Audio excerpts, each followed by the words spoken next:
Alan, when the U.S. State Department tripled the reward for Ismael Zambada Garcia from $5 million to $15 million, the man they call El Mayo effectively became Chicago's new public enemy #1 and the city's most wanted fugitive, just by the price tag on his head. El Mayo is the leader of Mexico's Sinaloa cartel. Ismael El Mayo Zambada Garcia, former farmer turned drug trafficker, who currently controls the Sinaloa cartel and has since 1989 upon its creation. El Mayo began his career by working for the Felix organization, a family business which specialized in the trafficking of marijuana and heroin. In 1989, after the arrest of El Jefe de Jefes, Miguel Angel Felix Gallardo, the Felix organization split into two competing sides: the Tijuana cartel, whose leadership comprised of Felix's sons and nephews, and the Sinaloa cartel, which fell to its former lieutenants. Amongst those lieutenants that formed the newly named Sinaloa cartel were eventual leaders Ismael El Mayo Zambada Garcia and Joaquin El Chapo Guzman. Zambada's organization, the Sinaloa cartel, throughout the 1990s specialized in moving Colombia cocaine into the United States. The cartel used methods such as airplanes, boats, cars, trucks, and specially constructed tunnels to distribute that cocaine to hubs in Arizona, California, Illinois, and New York.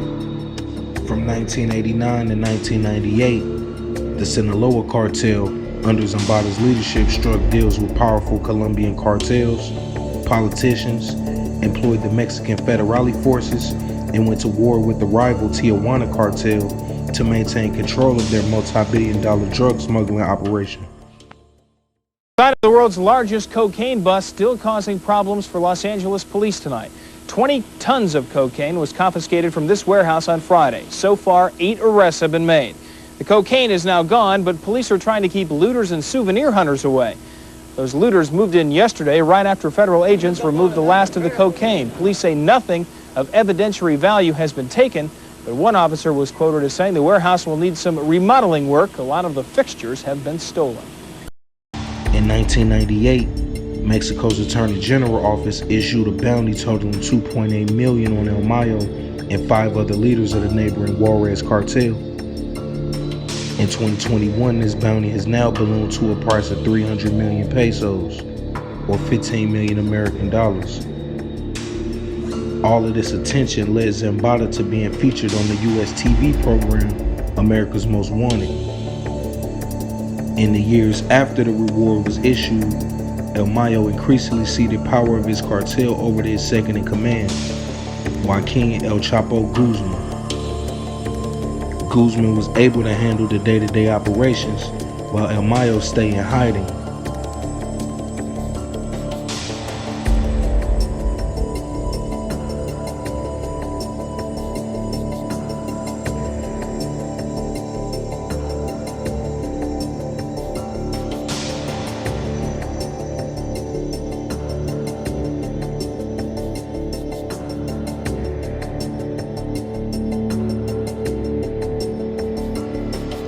In 2016, when El Chapo was captured, the world believed the leader of the now famed and feared Sinaloa cartel was going to prison.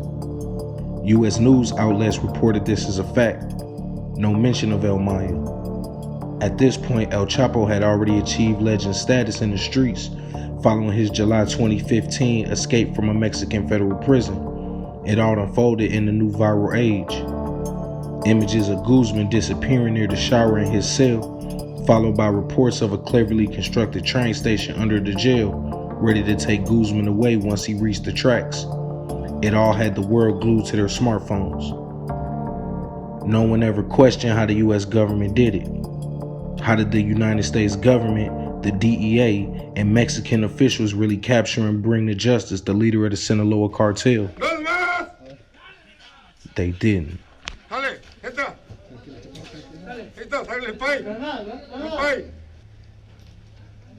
Listo.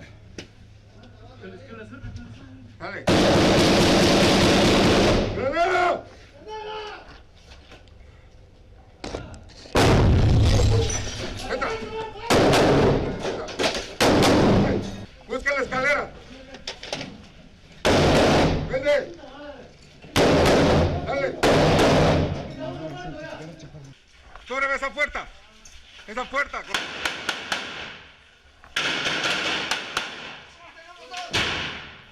Hey. Éntrale en esa. Apóyalo acá. Éntrale. Éntrale. Observa, si no ves nada, no dispares. Bien, vamos. Arriba, arriba, arriba. Suban, suban. Un buen país. Queda ahí. Esa hacia afuera.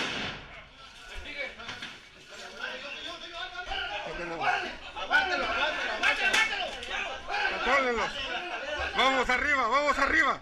Vamos arriba. Dos aquí. Apóyale, apóyale ya.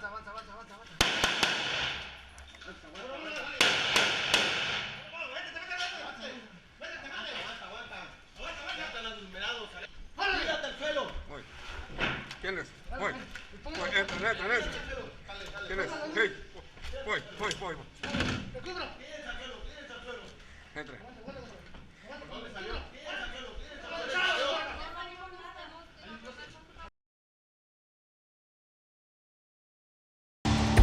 Vicente El Vicentillo Zambada, the son of Ismael El Mayo Zambada, was arrested in 2009 by DEA and Mexican officials. He was brought to the United States after a failed off-the-record meeting at a Mexico City hotel. He was lured into the meeting with hopes of providing the U.S. officials with information on rival cartels. However, instead, he was arrested and held in a Mexican prison, then extradited to the United States and placed in federal jail in Chicago, Illinois in 2010. Admittedly, El Vicentillo was a high-ranking member of the Sinaloa Cartel, but he was no hardened criminal. Federal jail in Chicago began to take a toll on him. In 2012, El Vicentillo hit a turning point. He had been sitting in the U.S. federal jail with no way out. Up until this point, prosecutors and federal agents had been interviewing him about potential information he was willing to give up on his father and other major narco traffickers in Mexico. El Vicentillo stated to agents that until he spoke to his father, he was unable to help them. So agents set up the call. In 2012, agents set up and monitored 2 calls between incarcerated trafficker El Vicentillo and his father. The leader of the Sinaloa Cartel, Ismael El Mayo Zambada. Though mostly trivial conversation, there were some points where El Vicentillo broke down and cried while on the phone with his father, telling him things like, "I love you very much." He also asked his father for help finding out information about traffickers that could be given to the DEA. Shortly after these conversations in 2012, Joaquin El Chapo Guzman was arrested and held in that Mexican prison he so famously was known for escaping. This morning, a massive international manhunt for one of the world's most powerful and deadly drug trafficking kingpins is underway. Joaquin Guzman, known as El Chapo and a major supplier of heroin, cocaine, and marijuana in the United States, staged a brazen escape from this Mexican prison.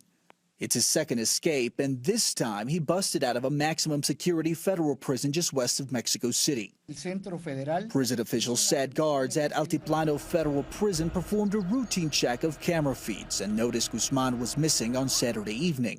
At 5'6", Mexican authorities believe El Chapo, Spanish for shorty, fit through a carved 20 by 20-inch hole located near the shower of his cell.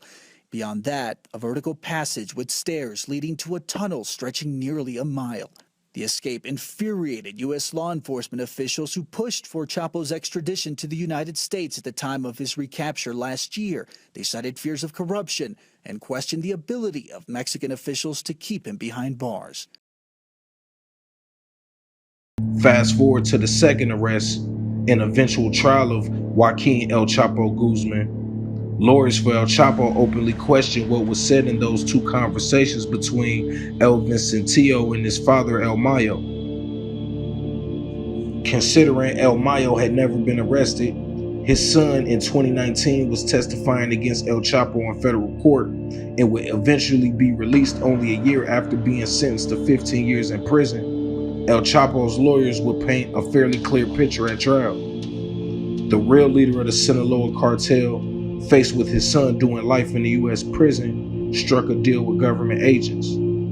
El Mayo gave up information on his second-in-command, El Chapo, so his son could be released and sent back to Mexico. As of 2021, El Chapo has been sentenced to life in prison. El Vicentillo was released from prison, and Ismael El Mayo Zambada has never been arrested.